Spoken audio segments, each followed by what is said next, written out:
the 2019 agency search and hiring survey really provides some powerful insights both for companies in terms of how they can improve and enhance their search processes to find the best agencies and get the best outcomes.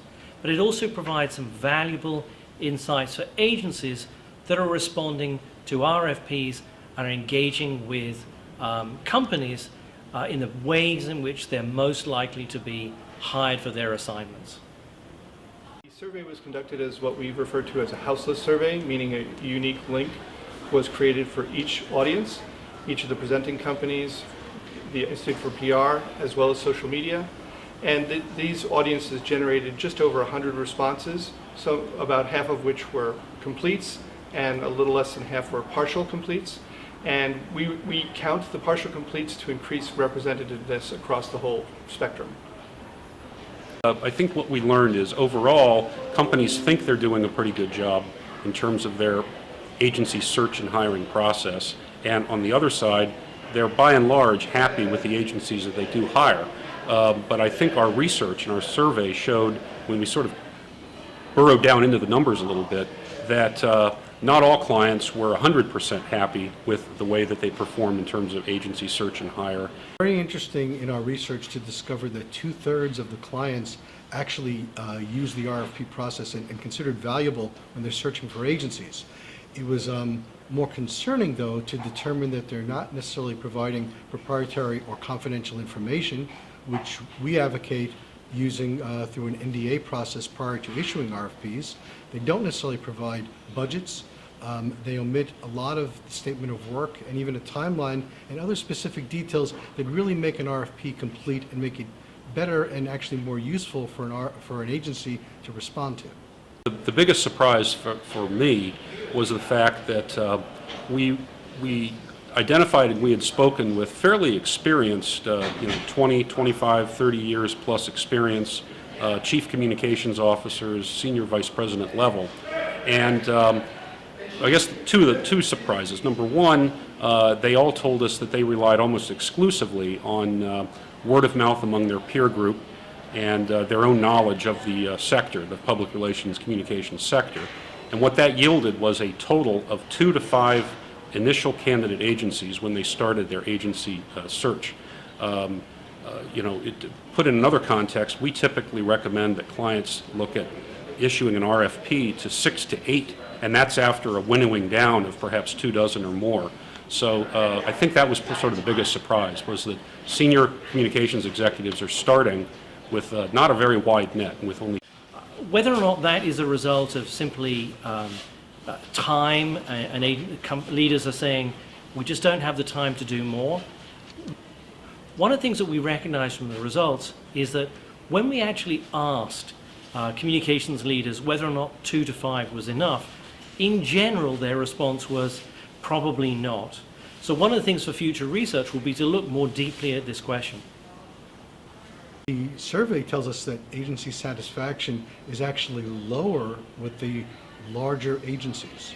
And that really sort of was another interesting piece of this research, that agencies that they're paying $1 million or more for actually are not giving them as much satisfaction as the smaller specialty agencies that they're hiring. So they want to hold on to those larger agencies, primary agencies, but they don't consider them as valuable or as important, and they're not as satisfied with the services that they offer. That a lot of the communications leaders who were interviewed actually had worked for agencies in the past was not really a surprise, but one of the things that was very interesting is that they were actually probably the most demanding of their agencies and actually of the search process. It's very clear that they have a sense of what agencies should be delivering when it comes to satisfaction. They tended to rate agencies lower and their own process lower. And I think that in part reflects their knowledge of what they can actually expect from an agency and their expectations of themselves for those agencies.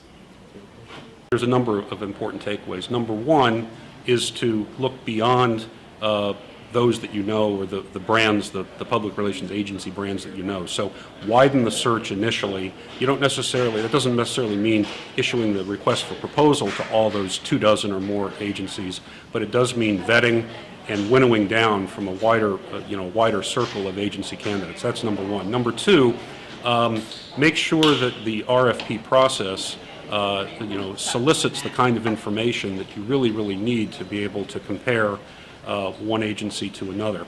And that means much more complete information about scope of work. It means including a budget, or at least an estimated budget for the agency.